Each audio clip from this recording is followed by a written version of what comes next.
బీసీలకు 42% రిజర్వేషన్లు ఇచ్చిన తర్వాతే స్థానిక ఎన్నికలు నిర్వహించాలని మాజీ మంత్రి హరీష్ రావు డిమాండ్ చేశారు. కాంగ్రెస్ ఎన్నికల మేనిఫెస్టోలో ఇచ్చిన హామీని రేవంత్ రెడ్డి నిలబెట్టుకోవాలన్నారు. బీఆర్ఎస్ అధినేత కేసీఆర్ కు సెంటిమెంట్ గా భావించే కోనాయిపల్లి గ్రామంలో శ్రీ పద్మావతి గోదా సమేత శ్రీ వెంకటేశ్వర స్వామి ఆలయాన్ని హరీష్ రావు దర్శించుకున్నారు.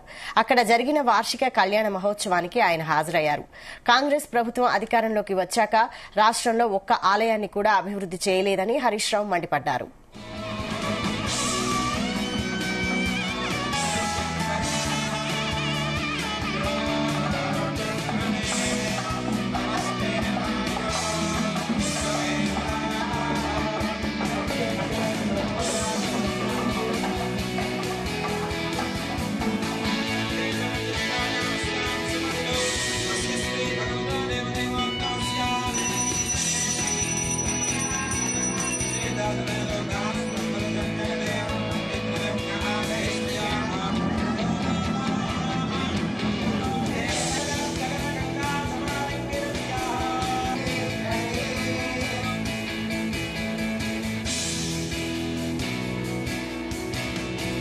వెంకటేశ్వర స్వామి ఆలయం వార్షికోత్సవ మహోత్సవంలో ఈరోజు పాల్గొనడం చాలా సంతోషంగా ఉంది. ముఖ్యంగా కేసీఆర్ గారికి అత్యంత ఇష్టమైన దేవుడు కోనాయిపల్లి వెంకటేశ్వర స్వామి.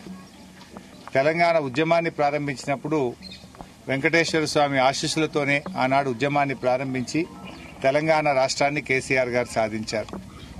కేసీఆర్ గారు ఏ శుభ కార్యక్రమం తలపెట్టినా ఈ దేవాలయం నుంచే ఆయన ప్రారంభిస్తూ ఉంటారు. కేసీఆర్ గారి నాయకత్వంలో 3,60,00,000 రూపాయలతో ఈ దేవాలయాన్ని అద్భుతంగా తీర్చిదిద్దింది మరి బీఆర్ఎస్ ప్రభుత్వం. ముఖ్యమంత్రిగా కేసీఆర్ గారు చేశారు. ఈరోజు అనేక ప్రాంతాల నుంచి కూడా ఇక్కడికి భక్తులు వచ్చి వెంకటేశ్వర స్వామిని దర్శించుకొని ఎన్నో మొక్కులు ఇక్కడ మొక్కుతూ ఉంటారు. వారి మొక్కులు కూడా చెల్లించుకుంటూ ఉంటారు. మరి ఈ వెంకటేశ్వర స్వామి మరి ఇంకా రాబోయే రోజుల్లో మనకు మళ్లీ తెలంగాణ రాష్ట్రానికి పూర్వ వైభవం వచ్చే విధంగా ఆయన ఆశీస్సులు ఉండాలని నేను కోరుకుంటా ఉన్నా. అదేవిధంగా దేవాలయాలను కూడా కేసీఆర్ గారు ఎన్నో దేవాలయాలను అభివృద్ధి చేశారు. మరి యాదాద్రి లక్ష్మీనరసింహస్వామి దేవాలయం అయితేనేమి తెలంగాణ వ్యాప్తంగా కూడా ఎన్నో గుళ్లను ఆయన అభివృద్ధి పరిచారు. సిద్దిపేట జిల్లాలో కూడా దాదాపు 75 కోట్ల రూపాయలు ఖర్చు పెట్టి అనేక దేవాలయాలను అభివృద్ధి చేసుకున్నాం. రాష్ట్రంలో అధికారంలోకి వచ్చిన కాంగ్రెస్ ప్రభుత్వం 15 నెలల్లో దేవాలయాలకు అసలు డబ్బులే విడుదల చేయడం లేదు. కొత్తగా ఒక్క దేవాలయం కూడా డెవలప్మెంట్ ప్రారంభించలేదు. గత ప్రభుత్వంలో శాంక్షన్ అయి కొనసాగుతున్న పనులన్నీ కూడా నిలిపివేసినారు. గత ప్రభుత్వంలో శాంక్షన్ అయిన పనులకు టెండర్లు కూడా పిలవడం లేదు. అంటే దేవాలయాలను ఈ ప్రభుత్వం నిర్లక్ష్యం చేస్తూ ఉంది. ఇది చాలా దురదృష్టకరం. మరి దేవుళ్ల మీద ఒట్లు పెట్టి మాట తప్పిన ముఖ్యమంత్రి రేవంత్ రెడ్డి 15 ఆగస్టు కల్లా రుణమాఫీ చేస్తానన్నాడు.